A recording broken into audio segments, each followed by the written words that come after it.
Kap Vic po, si Attorney Vic po, ang noon po nung panahon niya, siya po ang pinakabatang barangay kapitan sa buong Quezon City. Wow. Ayan po sa barangay secretary, kaya proud po ako na magkabarangay po kami ni Attorney Vic. Ay, palakpakan po natin ang susunod na senador ng Republika ng Pilipinas, Attorney Vic Rodriguez. Magandang gabi ho sa inyong lahat. Ako ho ay tumungo rito mula sa airport. Galing po ako ng Kuwait. At hinarap po natin doon yung ating mga kababayang overseas Filipino workers at migrants. At linunsad po nating formal ang hakbang ng Maisog International Kuwait Chapter. Nagkaroon po kami ng consultation. Ginanap po yung ating event doon nung nakaraang Friday. At bago ho nagsimula yung programa, ay nanonood po sila nung ginagawang mga press conference at press briefing ni Vice President Inday Sara Duterte. At ang dami po sa kanila ay umiiyak habang nagsasalita si Pangalawang Pangulo Inday Sara Duterte. Pinapabot po ng ating mga kababayan mula sa Kuwait at nung mga iba pa na naroon din sa Middle East na sila po ay kaisa natin ngayon sa ating ginagawang pagtindig, sa ating paninindigan, pagtatanggol, pagpoprotekta at pag-aalaga kay Vice President Inday Sara Duterte. Kaisa rin po natin sila sa pagkondina ng maraming pag-aabuso ng administrasyon ni Bongbong Marcos. Kaisa rin po natin sila at milyong-milyong Pilipino sa labas ng ating bansa sa pagkondina sa maraming pagmamalabis, pag-aabuso at korupsyon na nagmumula sa House of Representatives sa pamumuno ni Martin Romualdez. Kaisa rin po natin sila sa pagpapakita ng suporta kay Attorney Zuleika Lopez na ikinulong dahil lamang hindi nagustuhan ng isang convicted na mambabatas ang naging tugon ng kanilang resource person. Dito lamang sa nagaganap na 19th Congress na mga pagdinig, makakakita ka kapag hindi nila gusto ang sagot ng kanilang bisita sapagkat inimbitahan nila, mauuwi sa kulungan yung taong inanyayahan, inimbita at kanilang tinaguriang resource person. Wala ng katarungan, wala ng paggalang, wala ng respeto sa ating saligang batas. Huwag po tayong papayag. Alam mo ninyo, nakakalungkot na yung isang convicted na mambabatas ang merong lakas ng loob magpakulong sa isang resource person. Nakalimutan na ho ng Kongreso ang daming pulis dito. Nakalimutan na ho ng Kongreso 700 na hindi nila trabaho gumawa ng isang criminal investigation. Hindi sila law enforcement body. Hindi sila tulad ng PNP. Hindi sila katulad ng Station Investigation Division. At lalong hindi sila katulad ng National Bureau of Investigation. Ang trabaho ng mambabatas ay gumawa ng batas. Hindi maghanap ng butas sa tugon ng kanilang mga inimbitahan. Nakalimutan na rin ng mga mambabatas na bukod sa sila ay hindi mga alagad ng batas, hindi rin po sila mga piskal. Hindi po sila prosecutor's office. Hindi po sila bahagi ng National Prosecution Service ng Department of Justice na merong karapatan at kakayahan at expertise magsagawa ng imbestiga upang malaman kung sino ang dapat kasuhan at kung ano ang kasong kriminal na dapat isampa sa korte. Hindi po trabaho ng mga mambabatas mag-astang mga piskal. At higit sa lahat, nakalimutan po ng mga mambabatas, lalo na yung convicted na mambabatas. Castro!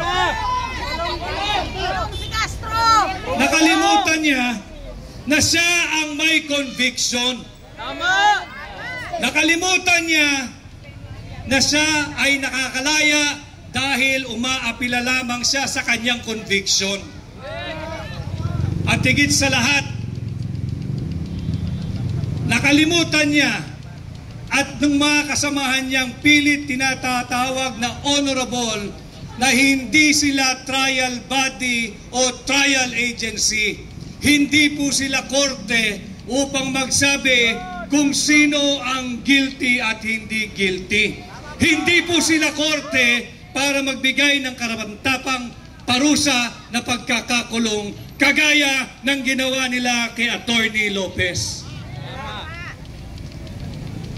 Ako'y natutuwa dahil nung isang gabi pa ay nanawagan na po tayo sa ating mga kapwa Pilipino at naririto kayo, pangalawang gabi tumutugon, basagin na po natin ang maling kultura ng pananahimik. Yes! Meron po tayong tinatawag na undeclared martial law. Ang pagkakaalam ko, gumagana ang ating saligang batas. At yung ginagawa natin ngayong gabi, bahagi ito ng ating karapatan na nakaukit at may garansya sa ating saligang batas na magtipon-tipon ng malaya at magkaroon ng payapang pagtitipon. Ang pagkakaalam ko, buhay na buhay ang ating saligang batas. Subalit bakit pagdating sa Kongreso, tinatapakan, sinasalaula, yinuyurakan nila ang mga karapatang pantao ng mga resource person. Sabi po sa Article 3, Section 1 of our Constitution, no person shall be deprived of life, liberty, or property without due process of law. May due process ba ang pagkakakulong kay Attorney Lopez?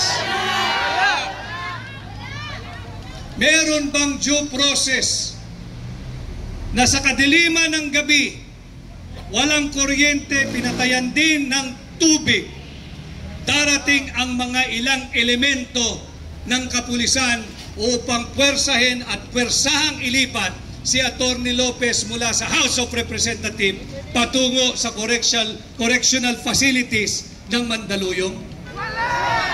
Ito ay malinaw na paglabag sa karapatang pantao. Nakalimutan din ho ng mga congressman natin, ng mga miyembro ng bababang kapulungan, yung Section 12, Article 3 of our Constitution. Malinaw po sa ating saligang batas na bawal ang force, intimidation, violence, or torture that will vitiate the will or will vitiate the consent. Yung pananakot na kapag ka hindi ka sumagot ng ayon sa aming kagustuhan, isa-cite ka namin in contempt. Yan po ay pananakot.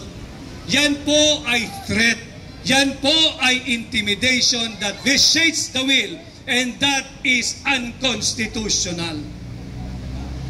At bilang panghuli, tinatapakan pa rin nila ang karapatang pantao ng kanilang mga iniimbitahan sa Kongreso, partikular na ang Section 17, Article 3 ng ating saligang batas.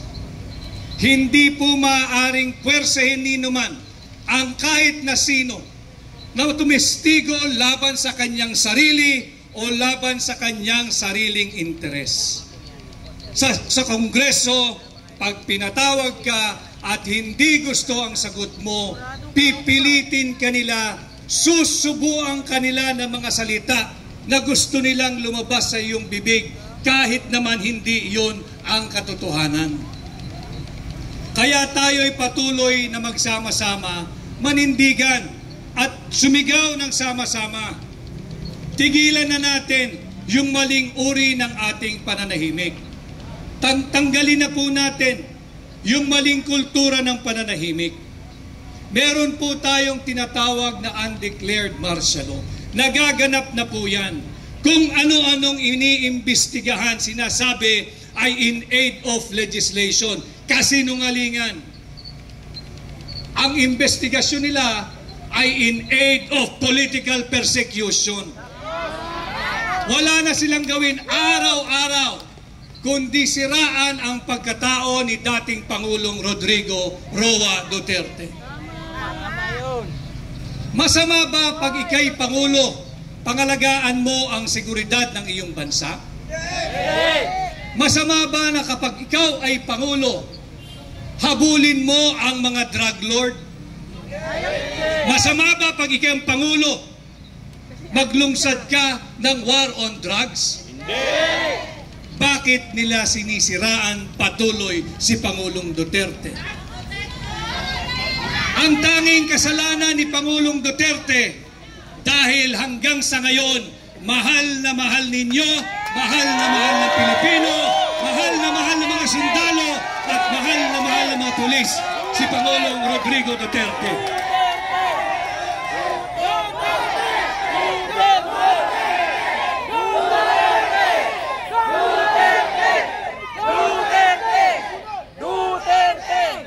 At dahil hindi sila magtagumpay, ang kanila namang pinupunteriya ngayon ay si Vice President Inday Sara Duterte. I am not here to speak on behalf or to defend Vice President Inday Sara Duterte. Nakita nating lahat ang kanyang tapang, isang tunay na maisog.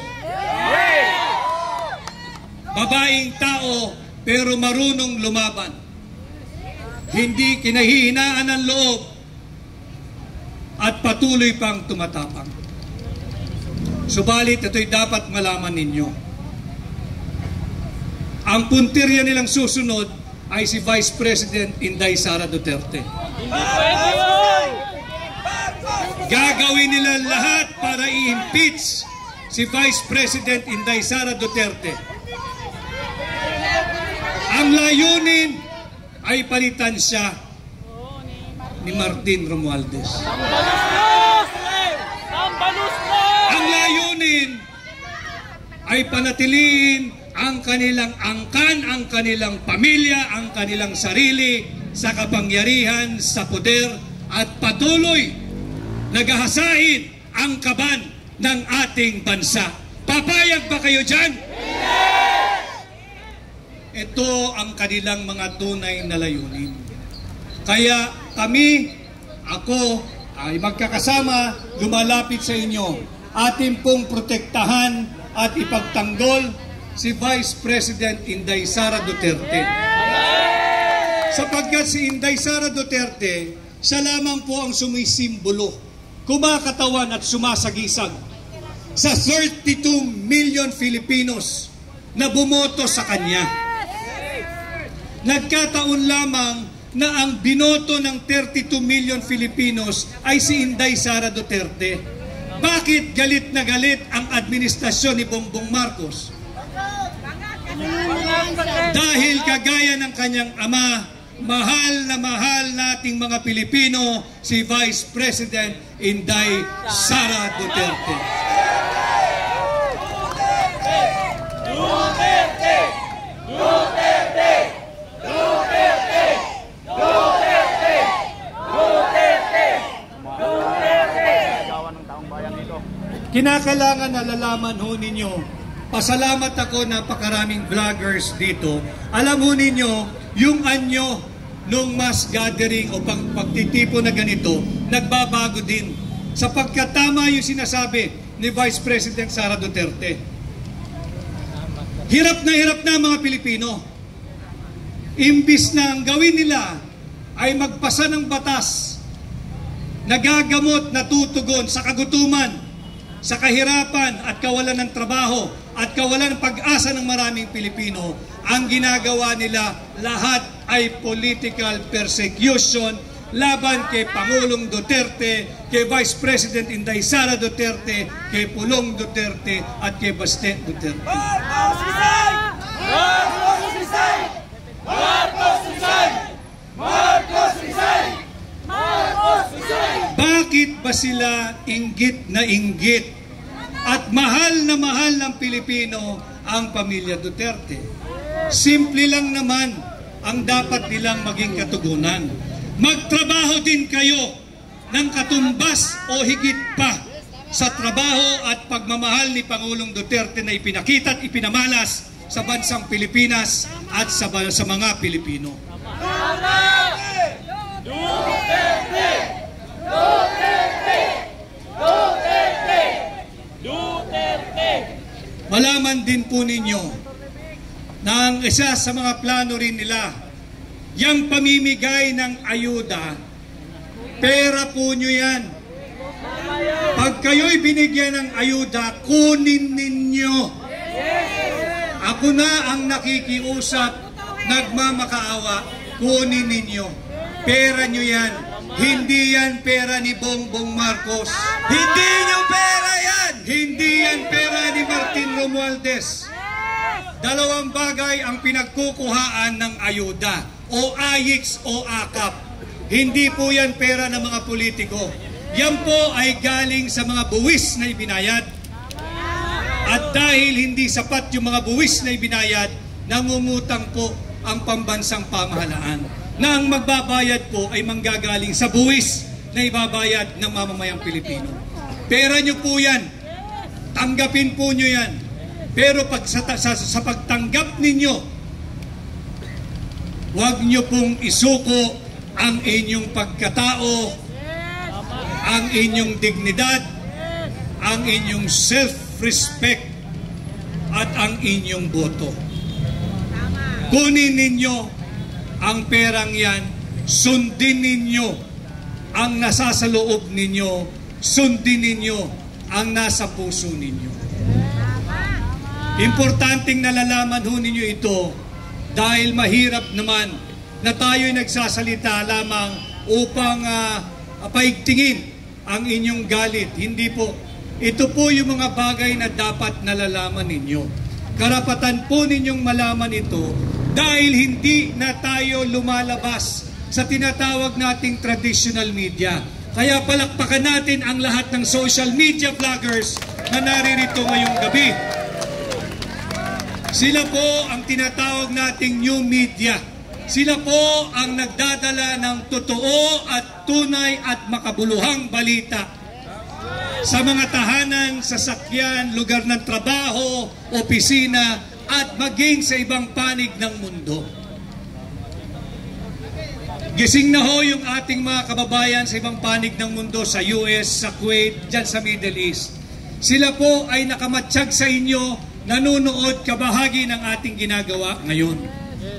Makikita po nyo yan sa inyong mga views. Hindi naman ho pare-pareho ang channel ninyo, pero makikita ninyo, padami ng padami ang nagpapakita ng hindi pagsang-ayon sa ginagawa ng administrasyong ito. Kaya wag ho kayong mapapagod, nagsisimula pa lamang po tayo, pinaglalaban lamang po natin dito yung sinisigaw ng hakbang ng maisog, nananawagan for transparency, accountability, peace and security. Ating palagutin ang mga magnanakaw diyan sa Senado at sa Kongreso. Nabanggit po kanina ni Placido na ako po ay isang kandidatong para senador ng hakbang ng maisog.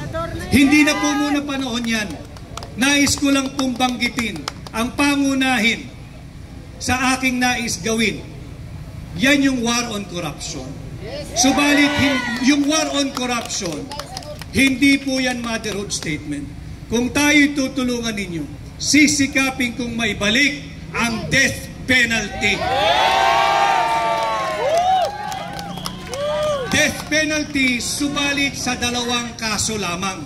2 kriminal na kaso lamang. Unang-una sa kasong plunder. para matigil na yung patuloy na pagnanakaw ng mga mambabatas. Subalit, paano ho natin gagawin yan? Ang plunder ho kasi, bago ka makasuhan, bago ka makonvict, kinakailangan na kapag nakaw ka ng 50 million pesos. Pag tayo po ay pinalad, ibababa po natin yung halaga ng plunder from 50 million to 5 million pesos. Mabuhay Bansang Maisog! At kapag napatunayan ang mga tiwaling taong gobyerno na nagnakaw ng 5 milyong piso, bitay ang kanilang kaparusahan. At kasabay ng war on corruption laban sa mga magnanakaw sa gobyerno, ibabalik din po natin ang kaparusahang bitay sa lahat ng mga taong gobyerno, politiko, pulis, sundalo, NBI, kawani ng pamahalaan, national o lokal, nakasabwat, protektor, patong, facilitator ng ipinagbabawal na gamot. Marami ho ang nagsasabi sa akin, Attorney Vic, mahihirapan ka dyan. Kako, bakit? Sino ang kokontra sa panukalang ibalik ang death penalty sa kasong plunder? At sino ang kokontra sa panukala na pababain ang halaga ng plunder mula 50 million to 5 million? Yung mga magnanakaw lang. Kaya alam na ninyo, pag merong kumontra, nakakatiyak kayo, magnanakaw yan. Pag merong kumontra, nakakatiyak kayo, may planong magnakaw yan. At pag merong kumontra, nakakatiyak kayo, hindi siya masayang magnakaw ng 5 milyon lang. Kaya gusto niya 50 million pesos pa rin. Subalit yung perang ninanakaw na yan, ang biktima po niyan ay hindi lamang isang tao, kundi tayong lahat ng mga Pilipino. Imbis na maitaas sana ang sahod pa ng mga sundalo at pulis at bumbero, napupunta sa bulsa ng mga tiwaling politiko na kung makapag-utos sa ating mga pulis, akala mo tao-tauhan at ari-arian nila ang mga miyembro ng PNP at ng AFP. Kaya ito po ang ating nais gawin at hindi rin po matatapos ang gabing ito dahil dito po sa Quezon City, hindi po, yung mga hindi po taga Quezon City at yung mga taga Quezon City po, dahil dito po talaga ako, ito po ang aking lungsod. May kaibigan ho ako nung araw pa, matikas na barangay captain. Ang tawag po dito nung araw sa Quezon City, si Mini Tatay Digong. Kasama ko po ito nung araw pa. Astig din po ito. At nagsalita na po yung kagabi. At kagabi pa ho, kahit ako'y nasa Kuwait, kahapon pa ng umaga, nag-ugnayan na po kami dito sa ating ginagawang pagkilos. Palakpakan po natin ang kalaban ng droga at korupsyon, si Konsihal Tatay Rani Ludovica. Yan po ang kinikilala dito na Mini Tatay Digong. At alam din ho niya ang epekto ng droga dahil doon sa kanyang barangay nung araw sa Batasan Hills, talamak po ang droga doon.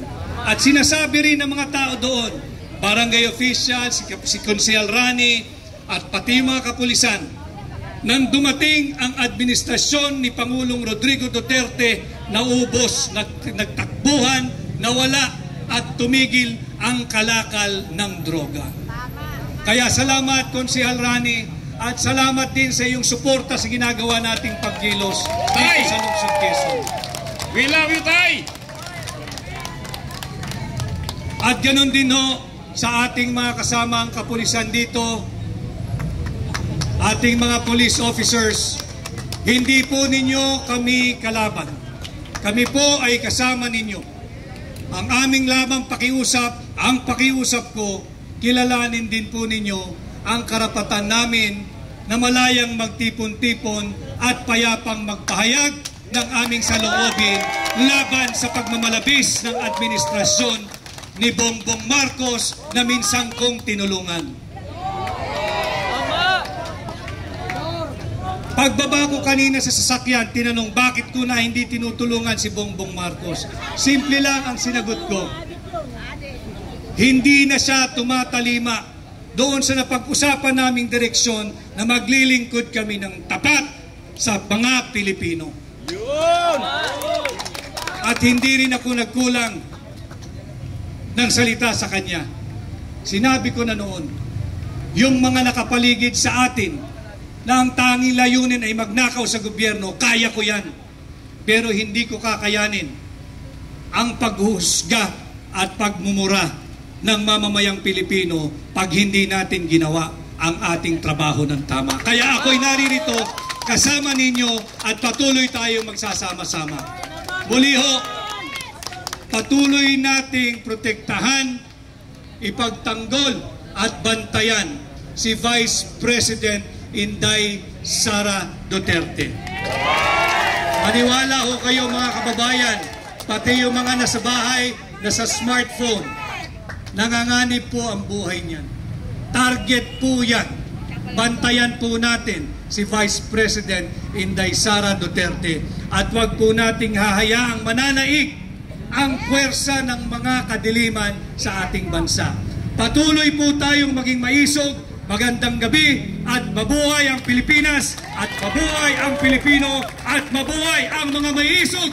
Mga kababayan, pagpupugay sa representasyon ng bansang maisog, Attorney Vic Rodriguez! Thank you, Attorney Vic! Thank you so much. Thank you so much. Thank you, Attorney. Thank you po. Salamat po, Attorney. Minsan nagmalasakit, pero puro pasakit ang iniwan. Subalit dahil nandito si Attorney Vic, itutuloy niya ang kanyang sinimulan. Ang kailangan lang natin, ang suporta para kay Attorney Vic Rodriguez.